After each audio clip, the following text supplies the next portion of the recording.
कि आपने मुझे यहाँ बोलने का अवसर प्रदान किया। मैं सभी बच्चों से कहूँगा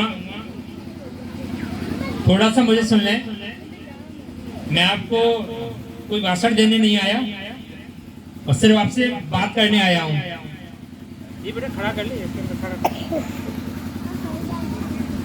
आपसे बात करने आया हूँ। 2 मिनट बस मेरी बात सुन लें सभी। आज क्या है बताइए, क्या है? 26 जनवरी। क्या हुआ था 26 जनवरी को? क्या हुआ था मालूम है? नहीं मालूम क्या हुआ था? बताइए। लंच हुआ था? कोई बात नहीं, मुझे मैं सुन रहा हूँ बच्चों को, इस सब बच्चों को इधर ध्यान आए। आज हमारे देश का संविधान लागू हुआ था। क्या लागू हुआ था? संविधान। संविधान क्या होता है जानते हो? छोटे छोटे बच्चे एक तो देखिए, लोग कहते हैं कि हमारा देश आजाद हुआ था गुलामी से 15 अगस्त 1947 को, पर मुझे लगता है कि देश गुलाम था ही नहीं कभी जो से आजाद होना पड़ता। देश आजाद ही, हमारे देश ने सबसे पहले आजादी जन्म लिया और आज भी आजाद है। न कल गुलाम था, न आगे भविष्य में कभी गुलाम होगा। बस इतना हो सकता है। मैं बड़े बड़ों से मैं बात करूंगा। एक तो हम ये थीम निकाला कि हमारा देश आजाद हुआ था। मुझे इस बात से बड़ी पीड़ा है कि देश आजाद नहीं हुआ था, कि हमने स्वतंत्र, जैसे हमने निरोग होकर जन्म लिया है जमीन पर, और कभी जब हम बीमार हो जाते हैं 15 दिन, महीने भर, 10 दिन बुखार आ जाता है। अगर बुखार आ जाए तो क्या हम बीमार, हमने जन्म लिया बीमारी मरेंगे? उसका इलाज भी होता है। देश का, अपने राष्ट्र का कुछ काल ऐसा रहा जो बीमार पड़ गया ब्रिटिश शासन रूपी वायरस से, और जब वो बीमार पड़ गया तो उसका इलाज हुआ। इलाज किसने किया? हमारे देश के महान क्रांतिकारों ने उसका इलाज किया, डॉक्टर बन के। समय जैसे भी कोविड आया था ना, कोविड में अपना देश क्या हो गया था, पूरी दुनिया बीमार हो गई थी। तो ये तो नहीं थी कि दुनिया बीमार थी और बीमार ही मरेगी, उसका इलाज हुआ। इसी प्रकार से हमारा देश उस समय के लिए क्या हो गया था, ब्रिटिश शासन के नियमों में चलने लगा था, क्योंकि हमारे देश के नियम नहीं थे। और जिस राष्ट्र, जिस व्यक्ति, जिस संस्था के, जिस परिवार के, जिस घर के अपने स्वयं के नियम नहीं होते, उन्हें हमेशा दूसरों के नियमों पर ही चलना पड़ता है, और इसी को गुलामी कहते हैं। गुलाम वैसे नहीं था अपना देश शुरू से।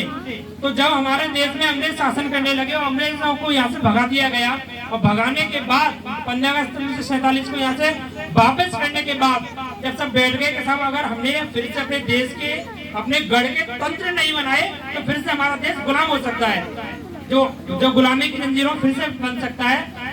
तो देश को आजाद रखने के लिए हो तो गया था, और देश को आजाद रखने के लिए, अपने गढ़ को आजाद रखने के लिए सबने मिलकर तंत्र बनाए, और उन तंत्रों की एक किताब बनाई जिसे हम भारतीय संविधान कहते हैं।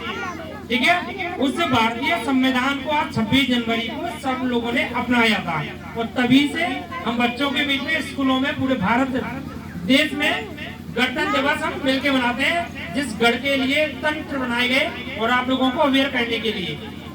और सब बच्चे बातों में लगे पड़े, समझ लीजिए, कहने का भी मन नहीं कर रहा। बच्चे छोटे छोटे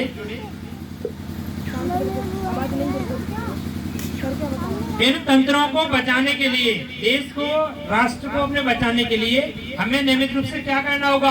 पढ़ना होगा। ठीक है, पहले हम शिक्षित नहीं थे तो हमारे नियम नहीं थे, और नियम नहीं थे, दूसरे लोगों ने हमें नियम चलाए, हम गुलाम हो गए। ठीक है, तो हमें क्या करना है? डेली पढ़ना है अपने देश को आजाद रखने के लिए। हम सभी भी क्रांतिकारी हैं, हम सभी देश के सैनिक हैं। अगर हम देश में पढ़ेंगे नहीं, रहकर अच्छी तरह से मम्मी पापा का, टीचर्स का कहना नहीं मानेंगे, लोगों का रिस्पेक्ट नहीं करेंगे, ठीक है, तो क्या होगा? हम राष्ट्र के, अपने राष्ट्र के जो नियम है ना, उन्हें मानेंगे नहीं, और फिर से देश हमारा गुलाम हो जाएगा। इसलिए हमें सभी बच्चों को डेली नियमित रूप से क्या करना है? पढ़ाई करनी है, और कुछ नहीं करना। आपके टीचर सबको काम देते हैं, मम्मी भी कहती होंगी, डैडी भी कहते होंगे बेटा पढ़ने बैठ जाओ, तो हम की सुनते नहीं है। हमें इस त्योहार को, इस 26 जनवरी को अच्छी तरह से मनाने का देश तब हमारा सार्थक होगा जब हम डेली सुबह शाम पढ़ेंगे, और जब तक हम पढ़ेंगे नहीं, समझ लिए, तो इस फेस्टिवल को सेलिब्रेट करना भी बेकार है। इसलिए आज अपने मन से आप वचन हुए, अपने आप से कसम लीजिए कि आज से कुछ भी हो जाए मुझे पढ़ना है। सब पढ़ोगे ना? पक्का?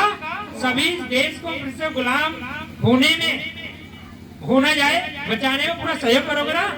सैनिक किधर है? बिल्कुल सभी।